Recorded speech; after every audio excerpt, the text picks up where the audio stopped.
What's up, guys? Welcome back to the channel. Today's video is the full moon, which is a bit of a fun one. I'm going to be completely honest with you.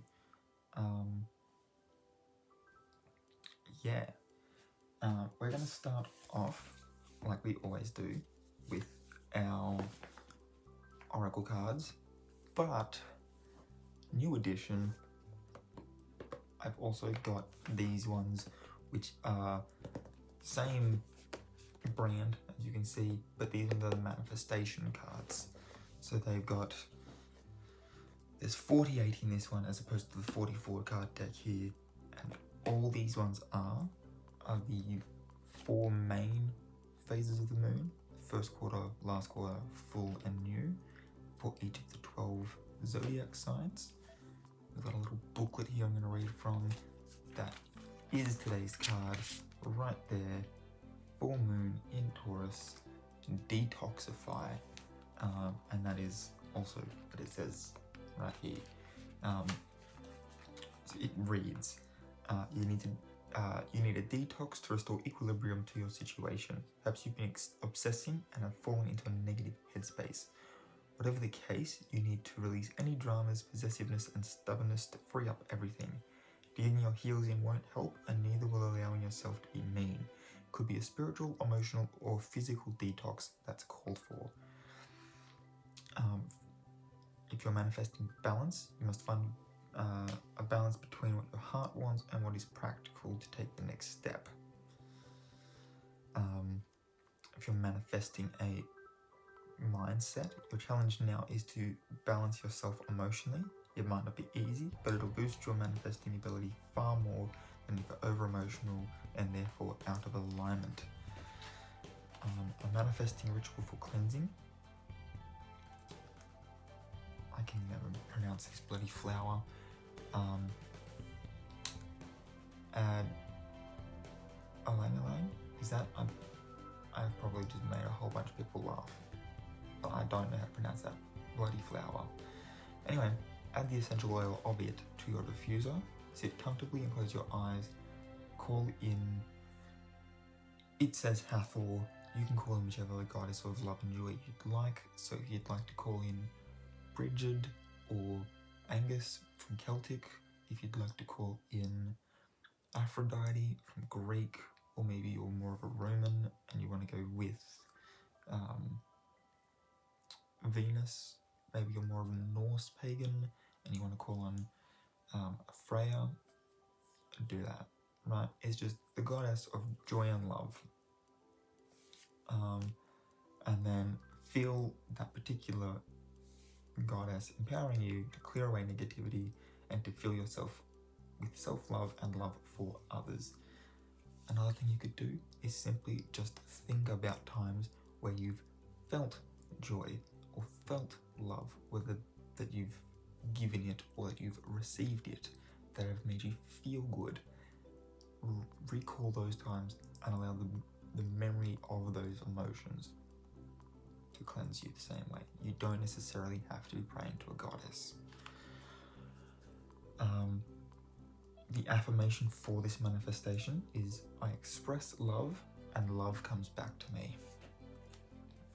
And the best time to work your magic is when the moon is in Taurus, which it will be, on a Friday, which I'm pretty sure not today. I mean, I'm not pretty sure. I'm positive, not today, but tomorrow is Friday. But I'm pretty sure the moon will still be in Taurus then.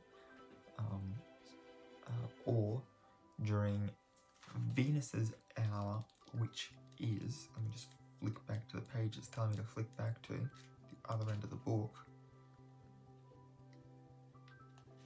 which is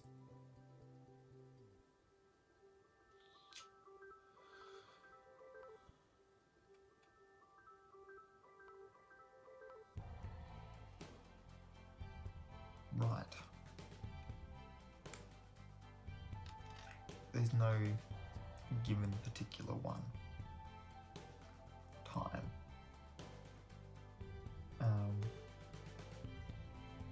It does have a website written down here. I will leave it as a link underneath so that you can find out when Venus's hour will be. So yeah, and then it says at the bottom here, the full moon in Taurus takes place when the sun is in Scorpio and the moon is in Taurus, which makes a lot of sense. They're polar opposites on the zodiac, so of course the full moon, when the moon is directly opposite the sun in the sky, is going to be when it's the full moon. Makes a whole bunch of sense. But yes, new cards. That is our Taurus full moon card. I've got a whole bunch more here. They're all pretty. There's the Libra one, and the one I really care about. I'm going to be completely honest, but they're all very pretty. Okay. Enough of that. The other cards are telling us that we need to, once again, surrender to the divine. We're in Taurus, so for the fixed moon, again, we need to hold our vision. We need to provide our dreams with a practical plan. And the thing I was wanting the most to find out,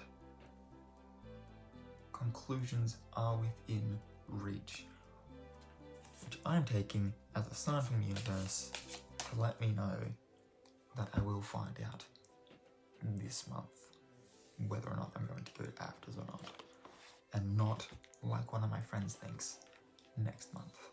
Because if I have to wait till next month, I'm just going to stress. I'm going to be completely real with you. But the only reason I'm giving you the eclipse card is because, and this is the headline for the Rush article in the description down below, November's full moon in Taurus will be a rare blood moon. Now the name of our full moon is the Beaver moon. I'm sure it'll get into that here with us, but it's saying here that it will arrive. That's not what my other one tells me. It's saying that it will arrive on the 19th.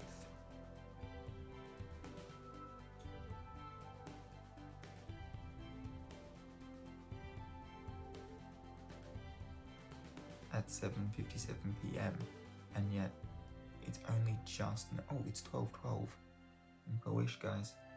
12:12 is an angel number, so make a wish. It's telling me that we're at 97% already. So is it seriously telling me that it's that the next 3%'s another 2 days away? That doesn't make sense to me, considering that in a week we can go down 25%. It's going to take us 2 days to go up 3%. Something's off with the math there. Anyway, so yeah, November 19, it says it'll reach its peak at 7:57 PM. That is Australian Eastern Daylight Time, illuminating the evening, bringing with it a tide of increased energy. Because of this full moon, also known as the Beaver moon, it's a partial lunar eclipse that will be visible to those in North America, the west of South America, New Zealand and Australia. So the Pacific gets this one, which I would assume also means, like, because if you're going to get to see it in America, I'm assuming obviously all of the Pacific Islands are going to get it, and like Japan, Korea, Taiwan, east coast of China, sort of Southeast Asia, I'm assuming that'll get it. Falling in the sign of Taurus, the Beaver moon takes its name from the American First Nations people and colonial roots. It signifies the time of the year that Beavers of the Northern Hemisphere would be finished prepping for the cold months, building lodges and storing food. Of course, this is no ordinary beaver moon. The presence of an eclipse carries extra meaning and energetic impacts, and will of course turn this full moon into a blood moon, which is really cool. So bet your butt I'm gonna be out there watching it. I say that because I'm actually, even though this video is going up and I'm saying that it's today, I'm from the past, and it's only the 17th to me right now, 18th. It's only the 18th to me right now. So yeah, I'll be out there, to me in the future, to you in the present, watching that. Or the past, depending on when you watch this video. So catching a glimpse of the blood moon in Taurus will depend on where in the world you are placed. Unfortunately for those in Western Europe and Africa, you won't be able to see. Wrong side of the planet, unfortunately, for this one. But the rest of the world will get a look at a moonrise, moonset, all through the whole thing. While North America will catch the longest view. If you want to see the moon turn rust red, you'll need to be up at 4 AM America. It doesn't tell me if that's Pacific time, Eastern time, Central time. It doesn't tell me. So just play it safe and be up at 4 AM, because then even if it is supposed to be Eastern time, well, I mean, I guess that means you're late to it, aren't you? Yeah.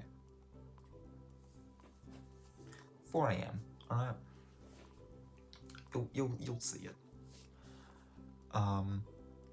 As for those of us in Australia, our view will come at moonrise as the moon ascends into the sky. This will start becoming visible at about 7:34 PM, with best visibility at about 8:02 PM after the moon has reached its fullest point. And it's got here, a map of viewability can help see if you'll see the eclipse from where you're based. So there is actually a little link within this article to show you whether or not you'll be able to see it. What you can expect from November's full blood beaver moon in Taurus.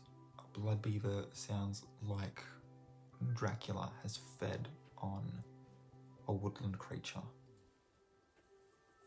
Honestly, it sounds like the kind of thing that I should put into a D&D campaign. Yeah, it's kind of cool. A lunar eclipse or blood moon is like a regular full moon on steroids, right? In that they don't get to ride in the Tour de France. No, it means that all of the normal impacts of a full moon, the peaking of its energy, the climax of its undercurrents, the healing of hidden influences, and all of its turning points are all amplified, right? Your little emo brothers come in, boosted the bass, and cranked the volume, alright? That's what you're in for, but in a more spiritual and emotional way. So in a way, blood moons mean change, and look, of all of the signs for the sun to be in when a blood moon comes about, having it in Scorpio, whose tarot card is Death, which is the single most important card for change. There's going to be change. Like, they're all capitalized letters, they're all emboldened, they've all been put into italics, it's underlined, there's a strike through, it's in a pretty font, like someone's done some 2007's word art to this, okay? It is change. They can be transformative in the best possible way, revealing what you would rather keep buried and helping you peel back the layers to help you see more clearly. In this way, these particular events are helpful in reassessing your life and where you're currently placed. It can offer a chance for you to be stripped bare and help you reset and find a new path for the future. Of course, we have Taurus's influence to contend with, which is known for bringing particularly stubborn energy. They are not the bull for no reason. They are a fixed sign, they are an earth sign. They are not moving in their beliefs, convictions, or moral and ethical position for anybody. Take it from someone who's compatible with Tauruses. Okay? Someone who dated Tauruses. This is the sign that loves luxury, relaxation, and peace. So sudden change from the eclipse may lock horns with the energy of the bull. Gods have mercy on us all. And that may leave us feeling conflicted. But with change often comes renewed inner peace. Try to make changes that will be for your best interest in the long run. If you wish to appease luxury-loving Taurus and align with the energy flowing from this moon. Find a better work-life balance, make a real estate move that you've been looking to make, book a holiday. Travel is open again, guys. Book a holiday. And yeah, make a change that's going to do you the best in the long run. Hopefully my change will be my studying status. I will stop talking about it once I find out if I'm in or not, I promise. The best way for you to approach this moon is to try and find a way to harness the push for change in and its transformative impacts in a way that leads to making your life better, and find ways to treat yourself along the way. Don't be surprised if Taurus is causing you to linger a little too long over the a particular thing. Lean into that. What is life if we can't treat ourselves along the way? Right? Indulge. Really interesting. It didn't have who's going to be most affected in that, and only does. Lucky for us, this cosmopolitan. Alright, so we're going to skip past the back of the name bit. We've already assessed that. We want to know who's going to be the most affected. That's what we care about for this one.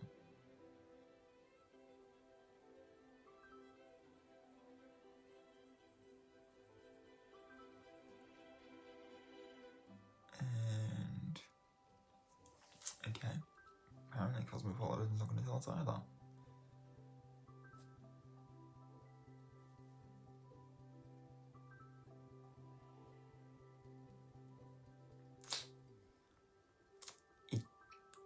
No one seems to want to tell us who's going to be affected by this, guys.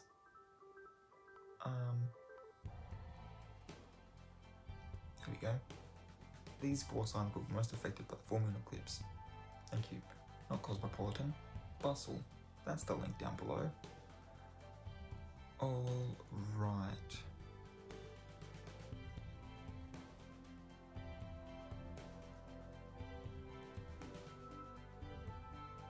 Okay, so obviously, Taurus. This intense lunation will be firing up in your house of self, so expect to face monumental shifts in areas of self-identity. That's fun for you guys. As a fixed sign, you're not too fond of change. You're being challenged outside the confines of your comfort. Taurus can expect their biggest challenges to be highlighted, as well as the progress they have made that deserves celebrations and recognitions. Isaiah Alvarez, I believe that's how you pronounce his last name, an astrologer with love and relationship apps cusp. Told Bustle. They think body image and expression. Think body image and expression. Anything you recently identify with, and the new perspectives birthed from uncomfortable roadblocks. Our second sign is going to be Leo. This eclipse is moving into your public life, leaving you particularly exposed and vulnerable too. You might feel increased pressure at work or in your social life to behave a certain way or fit an image to appease others. Having this eclipse take place in the highest point of your chart can feel overwhelming, as the need to suddenly overperform for those around you out of fear of not having your actions validated may very well lead you to burnout. This time is about finding a strong footing in yourself and not relying on others to push you to the places you need to go. It's really funny that you're going to feel pushed to do something in your personal life, Leos. Because of the zodiac, you guys are the show ponies. You guys generally are considered the life of the party. It doesn't start until you get there and then the limelight's on you. So the fact that you're feeling pressured now in your public life and with your public perception, kind of funny to me, I'm not gonna lie, I'm sorry. Scorpios, I'm gonna be able to relate with you guys a little bit, because 5 of my planets, including my Venus, which is the planet that rules Libra, is in Scorpio. So I'm gonna be able to, my ruling planet in my own birth chart is in Scorpio. So I share a lot of things. I share a lot of personality traits with you, is what I'm getting at. But your relationships are at the center of attention during this lunation. I don't have one. Yes. I don't need to worry then. You may experience your close connections taking unexpected turns or find yourself in deep reflection of your needs within your relationships. It's important for Scorpios to think deeply about their connections during this time and the challenges presented within them. Ignoring patterns that are negligent or hurtful in relationships will only heighten suffering to your spirit, so face them head on. Use this time to advocate for yourself and your experiences, ensuring that the people around you can truly support you in the way you need them to. And our last one is Aquarius, which really just means that this site's just listed all of the fixed signs, because I would have thought being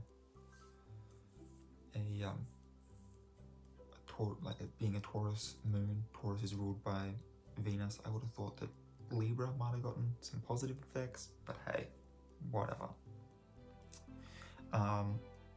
Aquarius, you may feel extra sentimental during this lunation as you uncover revelations from your past. Full moon moving into your house of home and private life, pushing you to clear out your sanctuary, both literally and figuratively.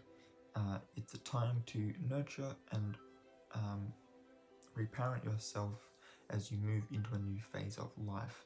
It's most likely that Aquarius folks will have to reconcile with parts of their identity that no longer provide a stable foundation for their spirit to exist freely, and they are encouraged to meditate upon the parts of their past that they still feel define their actions today.